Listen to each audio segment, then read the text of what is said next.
Are ordinary people able to do terrible things? And if so, how many would give a strong electric shock to an innocent other just because they are following an order? To answer these questions, we can look at the controversial work of a man who just wanted to find answers to his family's horrific past. 61. Stanley Milgram, a young psychologist, wanted to find out how ordinary citizens were able to commit acts of unspeakable evil in Nazi Germany. His theory: some people do horrific things because they obey even the most wicked leaders. To test his theory, Milgram designed a clever experiment that changed our understanding of human behavior forever. The Milgram Experiment involved 3 people: an authority, called the experimenter, who was dressed in a lab coat to appear powerful, a volunteer, who was assigned to be the teacher, and a victim, the so-called student. The teacher was the test subject, whereas the experimenter and student were both actors. Following orders, the teacher would test a student who was sitting in another room by asking them questions. For every wrong answer, the experimenter would ask the teacher to inflict an electric shock, up to a life-threatening 450 volts. Before he began, Milgram asked his colleagues what they expected the outcome to be.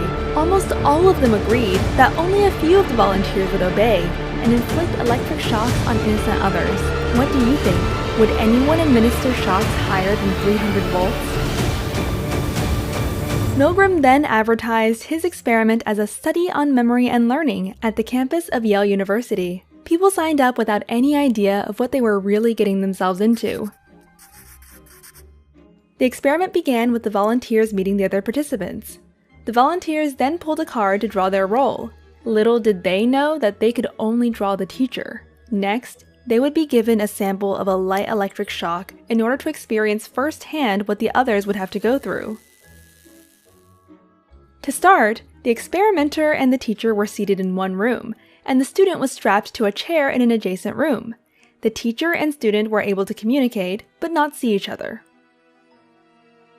The experimenter then gave the teacher a list of questions. The teacher would then read out the questions, and the student would press a button to indicate a response. For every false answer, the teacher would administer a shock, starting at 15 volts and increasing in 15-volt increments up to 450. What the teacher didn't know was that the student didn't actually receive any shocks. Instead, a tape recorder was used to play various responses. In the beginning, the teacher would hear protest or bangs against the wall. If shocks would increase, the reactions would become louder, and in case someone would go all the way, the learner would fall silent. In case the teacher became hesitant and asked to stop, the experimenter would resort to the following 4 prompts. First, he would say, "Please continue." If that was unsuccessful, he would go on with, "The experiment requires that you continue." Then, "It is absolutely essential that you continue." And lastly, "You have no other choice. You must go on."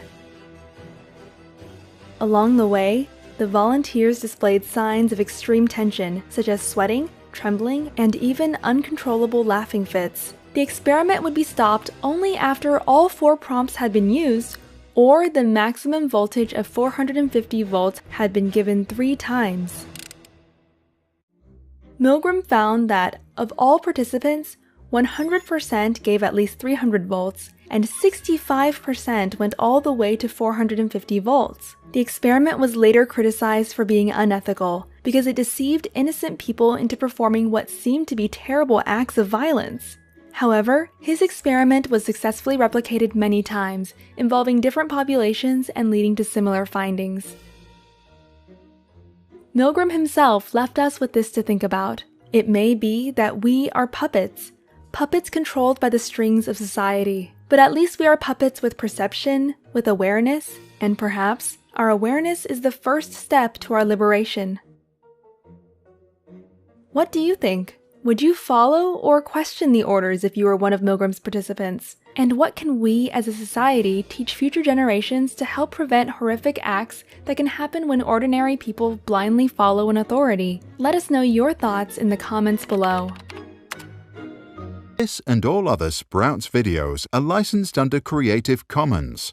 That means teachers from all around the world can use them in classrooms, online courses, or to start projects, and today thousands already do.